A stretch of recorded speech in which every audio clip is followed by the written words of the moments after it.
There is something remarkable about the God we serve. He is not distant, abstract, or confined to theological theories. He is intimate, he is aware, he is intentional, he peers into the hidden regions of the human heart, the unspoken hopes, the quiet longings, the prayers whispered through tears that never reached another human ear. He sees not only what you ask for, but why you ask. He understands the desires you cannot articulate and the battles you cannot describe. And while you may feel as though heaven has been silent, the truth is that God has been moving in ways deeper than you realize. Every season of waiting has been purposeful. Every delay has had design. Every closed door has protected more than it has withheld.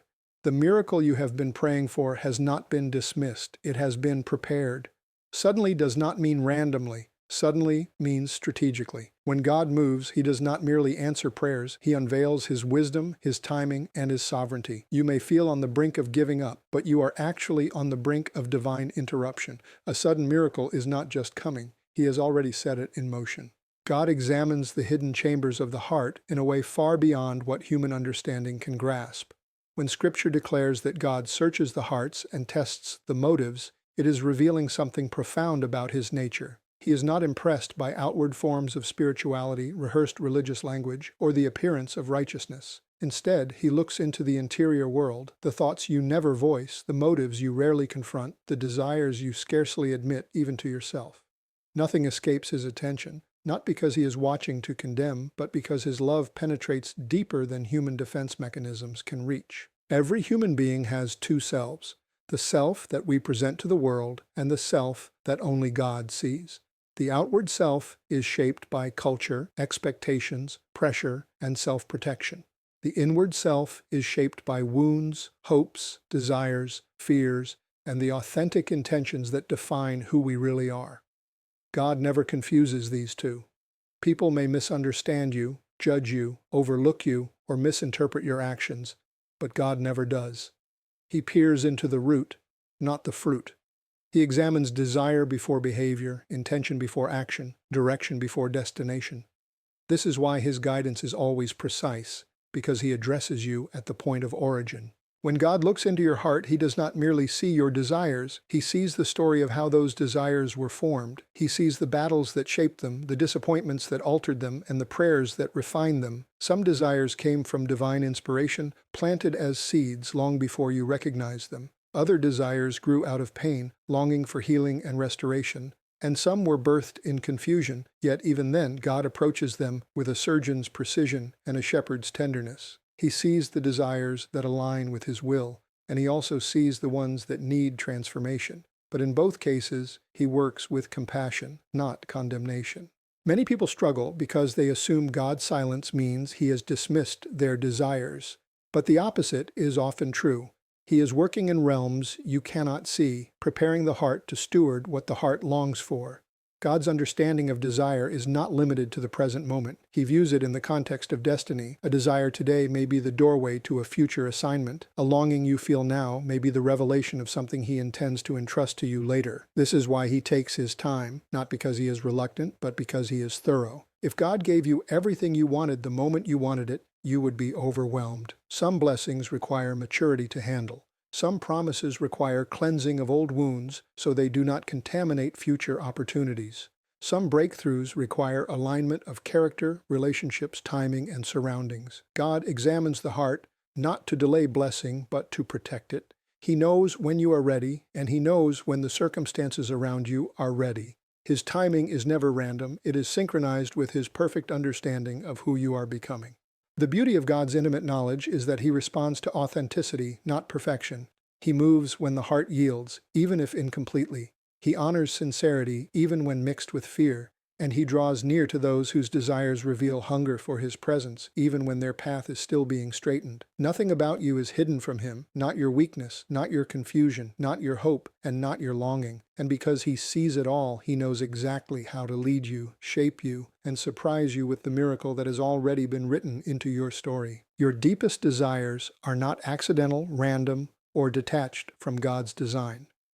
Many of the longings you carry, the ones that have persisted through seasons, trials, and transitions, are not merely human wishes, but spiritual signals. They are often whispers God Himself has placed within your spirit to draw you toward His purpose. These desires act as internal coordinates, guiding you toward assignments, relationships, and breakthroughs that align with His larger plan for your life. You may have dismissed some of your longings as too big, too unrealistic, or too delayed to be meaningful, but the truth is that God plants desires long before He reveals the journey. When God deposits a desire into your heart, it is usually accompanied by a sense of divine restlessness. You feel stirred, compelled, aware that something greater is calling you, even if you cannot define it yet. This restlessness is not a flaw, it is an indicator of destiny. Throughout Scripture, God often awakened desires before revealing instructions. Joseph dreamed before he ruled. David felt the pull of kingship long before he held the crown. Hannah longed for a child before she carried Samuel, who would change Israel's history. These desires were not self-generated, they were God-initiated, and the same God who stirred their hearts stirs yours. But not all desires are instantly recognized as divine. Sometimes the desires God places within you don't make sense at first. They may clash with your circumstances, seem impossible in the natural, or feel too sacred to speak out loud. You may even question whether they are from God because they seem so different from where you currently stand. Yet it is precisely this mismatch that reveals His involvement. God often places desires within you that exceed your current capacity, so that when they come to pass, it will be clear that they came from Him. He calls you into what you cannot accomplish alone, so that His presence becomes essential, not optional. You may have battled seasons when your desires felt like burdens, heavy, unfulfilled, and emotionally draining. You may have wondered why the longing wouldn't go away if the fulfillment remained so far. But unfulfilled desires are not signs of abandonment, they are signs of preparation. God keeps certain desires alive because they are tied to future appointments you cannot see yet. He allows the desire to mature as you mature. Sometimes He strengthens the longing so that you remain aligned with His direction, even when life tries to pull you in another course. In this way, the desire becomes a compass, keeping you tethered to His will during seasons of uncertainty. The enemy often attacks your desires because he knows how closely they are tied to God's purpose.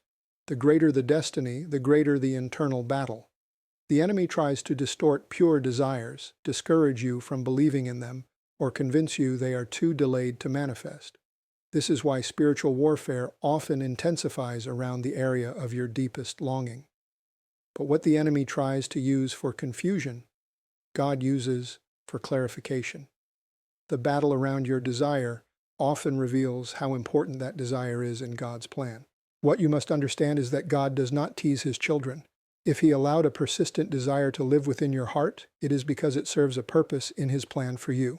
Even desires that feel personal, healing, restoration, companionship, impact, provision, are connected to divine intention. He uses desire to pull you toward what He has already prepared, and when His timing arrives, what once felt like an internal ache becomes an external miracle. Your desires are not random, they are not ignored, they are not forgotten. They are part of the blueprint heaven wrote over your life long before you took your first breath. Delay does not mean denial. In the realm of God, timing is not a passive concept. It is an active instrument of divine strategy.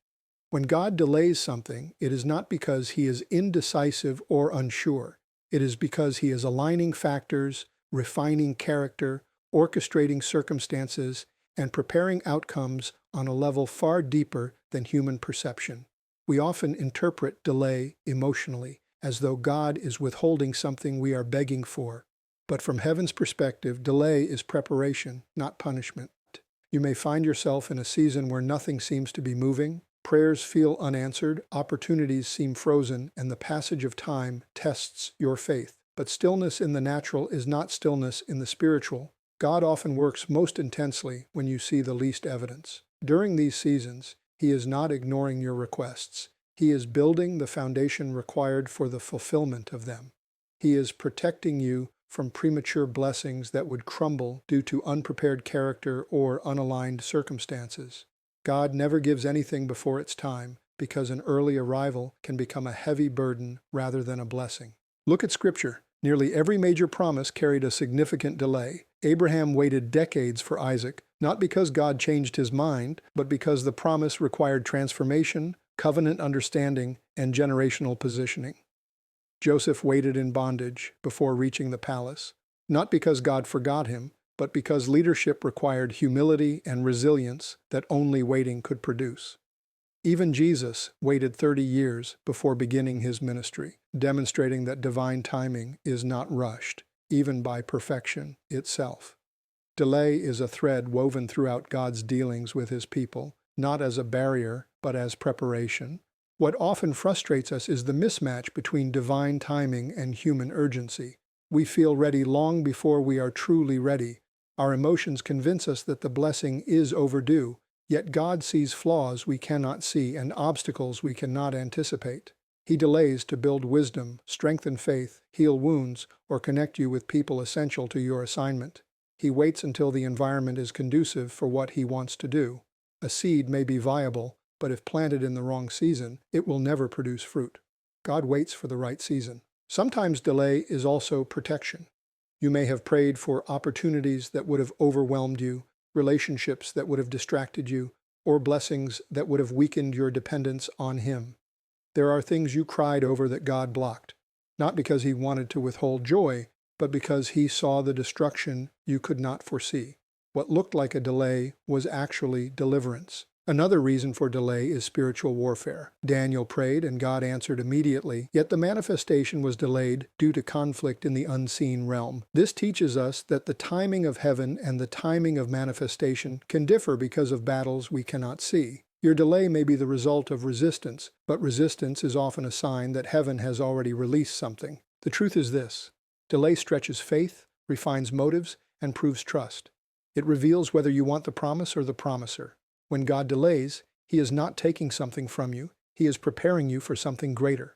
Denial would be the closing of a door. Delay is simply God holding it until the moment when stepping through it will lead to destiny, not disaster. God's delays are intentional, purposeful, and saturated with love. A blessing that arrives in God's perfect timing carries a weight of glory no delay can diminish. A sudden shift often follows a long season of silence. God's ways are not impulsive, but they are often surprising. He prepares quietly, then reveals dramatically. He works in hidden layers long before he unveils his hand. Many of the most significant breakthroughs in your life will arrive not gradually, but suddenly, after a stretch of time that felt empty, dry, and spiritually quiet. This is not because God was absent during those seasons. It is because he was constructing something that required stillness, secrecy, and precision. Silence from God is one of the hardest experiences for a believer. Your heart longs for direction, clarity, or reassurance, yet heaven seems still and silent. But what appears silent to you is not silent to God. Silence is often a sign that God is working beneath the surface, aligning events, shifting circumstances, breaking down obstacles, and preparing you in ways you don't fully recognize. The silence is not vacancy, it is activity concealed. Just as a seed germinates in darkness before it breaks through the soil, so God's plans develop unseen before they manifest in your life. When you study the pattern of God's movements, you see this rhythm repeatedly. Before Joseph's sudden elevation, he endured years of apparent silence in prison. Before Moses became a deliverer, decades passed in the wilderness with little divine explanation. Before Hannah conceived Samuel, she endured years of unanswered prayer. Even the disciples experienced silence between the crucifixion and the resurrection, not realizing that God was fulfilling a plan so profound that silence was necessary for its completion. In all these stories, the sudden shift came not despite the silence, but because of it. God uses silence to develop sensitivity. When you cannot hear his voice clearly, your spirit becomes more attentive, more dependent, more watchful. You begin to strip away distractions, question your own motives, and lean deeper into faith rather than feelings. Silence refines you. It forces you to seek not simply answers from God, but closeness with God. And in that closeness, your heart becomes more aligned with his will, making you ready for the sudden shift when it arrives. God also uses silence to separate you from things that cannot follow you into the next season. Some relationships fade, some habits lose their hold, some desires weaken, and some dreams undergo transformation. Silence creates a pause long enough for unnecessary attachments to fall away. God is not punishing you, he is pruning you, and pruning always precedes fruitfulness. Then, when the time is right, when the heart is ready, when the circumstances are aligned, when the spiritual opposition has been overturned, God moves swiftly. What took years to form seems to materialize in moments. Doors that stayed closed for seasons suddenly swing open. Delayed answers suddenly manifest. Long-prayed prayers suddenly find fulfillment. People call this unexpected, but heaven calls it appointed. The suddenly of God is never impulsive. It is the result of long strategic preparation. The sudden shift has a purpose beyond personal blessing. God reveals himself in sudden moments to show that he alone is the orchestrator of your destiny. He brings breakthroughs swiftly so that no one can take credit. Not circumstances, not people, not timing, not luck. Your life becomes a testimony of his sovereignty. So if you are in a season of silence right now, do not misinterpret it. You have not been forgotten. You have not been abandoned. You are being prepared for a divine shift that will arrive suddenly, but not randomly. The silence is a sign that God is closer than you think and working deeper than you realize. Positioning your life for the moment, he chooses to reveal what he has been building all along. Miracles often emerge at the point where human limitation collides with divine intention. God does not restrict his power to moments when you feel strong, confident, or capable. Instead, he frequently waits until you reach the end of your own strength so that the miracle becomes unmistakably his. It is in the moments when you say, "I can't do this anymore," that heaven often responds with, "Now watch what I can do." Human inability is not a barrier to God. It is an invitation for him to reveal his sovereignty in ways that exceed your imagination. When you look through Scripture, you see a consistent pattern. Miracles manifest when natural solutions are exhausted. The Red Sea did not open when Israel was comfortable. It opened when they were trapped between water and an approaching army. Elijah's fire did not fall when the altar was untouched. It fell after the prophets of Baal had exhausted every human method. Jesus multiplied bread not when the crowd had resources, but when they had nothing except 5 loaves and 2 fish. God intentionally waits until human options collapse so that the outcome cannot be attributed to talent, strategy, influence, or timing. The miracle is designed to carry his signature, not yours. Many believers misunderstand miracles, believing they occur because of personal worthiness, spiritual perfection, or emotional stability. But God's miracles are not rewards. They are revelations. They appear not because you earned them, but because he ordained them. He chooses moments when your strength has failed so that your dependence on him is unmistakable. Your weakness becomes the platform upon which his strength is demonstrated. This is why Paul declared that God's power is made perfect in weakness. Weakness is not the end of faith. It is the beginning of divine intervention. Sometimes God allows circumstances to become uncomfortable, painful, or overwhelming so that they push you beyond human reliance. As long as you believe you can fix it, manage it, work it out, or control it, you will still trust in your ability. But when you hit the wall of impossibility, you are forced to look beyond yourself. That moment, though terrifying, is sacred. It is the moment when heaven is closest. It is the moment when divine intention is about to override natural limitation. Miracles are born when surrender meets sovereignty. It is important to understand that miracles are not random acts of divine generosity. They are strategic moves within God's plan. He performs miracles to advance purpose, confirm calling, shift seasons, or reveal his character. They often appear sudden, but they were prepared long before you recognize the need for them. Heaven does not scramble to respond to emergencies. God anticipates your crisis long before it arrives and aligns the answer with perfect timing. What feels sudden to you is scheduled by him. This is why faith becomes especially important when you face situations that seem impossible. If God has allowed you to enter a place where your resources, wisdom, or strength are insufficient, it means he has already prepared a supernatural solution. You are not being punished, you are being positioned. Your impossibility is the stage God has chosen to display his possibility. The very thing that feels like it is breaking you is often the thing God uses to elevate you, mature you, or propel you into a new dimension of purpose. Never assume that your lack disqualifies you. Some of the greatest miracles occurred in atmospheres of insufficiency. Never assume that timing has run out. God is not bound by deadlines. Never assume that the situation is dead. Resurrection is one of his specialties. When human limitation meets divine intention, the natural must bow to the supernatural. And when God decides to move, nothing, no person, no system, no opposition can stand in the way. Your miracle is not dependent on your ability. It is dependent on his sovereignty. And when divine intention intersects with your moment of greatest need, the breakthrough you have prayed for will burst forth in a way that leaves no doubt God has stepped into your story. Spiritual warfare often intensifies right before breakthrough. Many believers do not recognize that the moments when life feels the heaviest, the most chaotic, or the most discouraging are often the precise moments when heaven is preparing to release something significant. In the unseen realm, every major shift, every divine promotion, every breakthrough God has ordained is contested. The enemy does not fight what does not threaten him. The battles you experience are not signs that God is absent. They are indicators that something powerful is approaching. When God is about to move, the enemy seeks to distract you, discourage you, and destabilize you.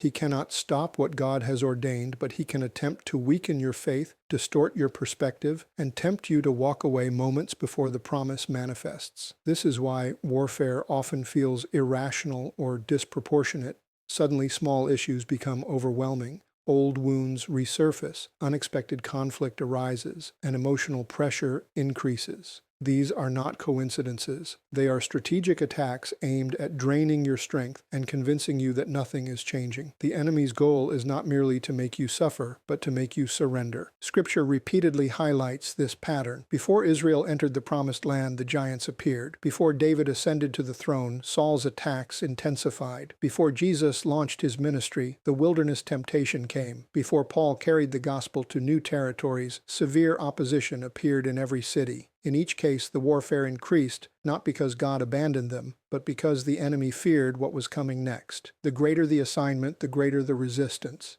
The resistance was not a sign of failure, it was confirmation of destiny. One of the most difficult aspects of spiritual warfare is the feeling of invisibility. You cannot always see the battle, but you feel its weight. You sense heaviness without explanation, confusion without cause, and pressure without clarity. Yet these unseen battles are proof that heaven has already released something in your direction. Daniel prayed, and the answer was sent immediately, but spiritual opposition delayed the manifestation.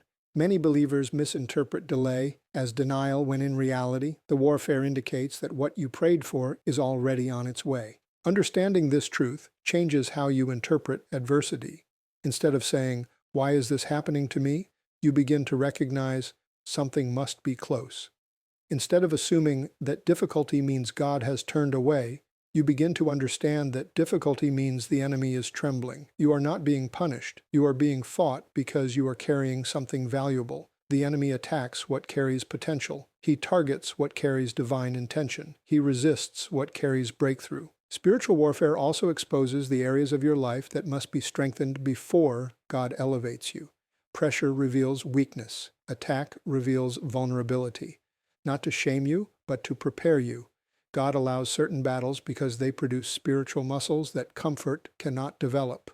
Warfare pushes you into deeper prayer, sharper discernment, stronger faith, and clearer alignment. The enemy intends to crush you, but God uses the same battle to equip you. The key is to endure without withdrawing. The enemy's greatest victory is not in the attack. It is in convincing you to give up before the breakthrough arrives. But if you remain standing, if you keep praying, keep trusting, keep believing, keep praising, even in the pressure, you become unbreakable. The battle around you is not a sign of defeat. It is evidence that the promise is close, the shift is near, and the miracle is imminent.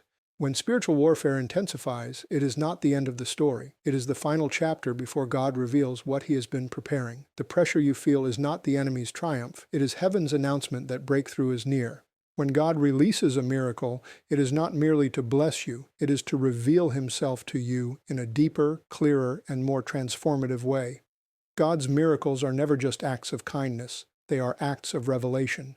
Every supernatural intervention carries a message about his nature, his character, and his intention for your life. The blessing you receive is only the surface layer. The true treasure is the revelation that comes with it. God never performs miracles simply to make your life easier. He performs them to make your relationship with him stronger. When God does something extraordinary, he is unveiling a dimension of himself that you may not have understood before. When he heals, he reveals himself as healer. When he provides, he reveals himself as provider. When he delivers, he reveals himself as rescuer. When he guides, He reveals himself as shepherd. Miracles are God's way of saying, "This is who I am, this is how I move, this is how deeply I am involved in your life." The miracle is the vehicle, the revelation is the destination. This is why miracles often show up at moments when you feel lost, forgotten, or overwhelmed. In those moments, your heart is sensitive. The noise of self-dependence has quieted, and you are more open to seeing God's hand clearly. A miracle that appears during comfort may be appreciated, but a miracle that appears during desperation transforms you. It becomes a landmark in your spirit, a place you return to for faith, for strength, for courage. The miracle becomes a personal testimony that no one can debate because you lived it, you saw it, and you know exactly what God brought you through. Miracles also reposition your life. They shift your direction, elevate your understanding, and propel you into the next phase of purpose. When God performs a miracle, it is not isolated. It connects to what He is doing in your future. It may open doors you were not considering, align you with people you didn't know you needed, or remove obstacles you didn't realize were blocking you. God uses miracles as turning points, moments where destiny accelerates and divine alignment becomes visible. It is also important to understand that miracles build faith not only for you, but for those connected to you. God often performs a miracle in one life to reveal Himself to many. Think of the miracles Jesus performed in Scripture. Each one revealed who He was, and each one led others to believe. Your miracle may become someone else's confirmation that God is real, faithful, and still active in the world today. Your breakthrough becomes a testimony that speaks louder than any sermon. But here is where many believers miss the greater truth. The miracle is not the end of the story. It is the beginning of a deeper walk with God. After the Red Sea parted, Israel was not meant to simply celebrate, they were meant to learn trust. After Lazarus was raised, those who witnessed it were called into deeper belief. After Peter walked on water, he was called into deeper discipleship.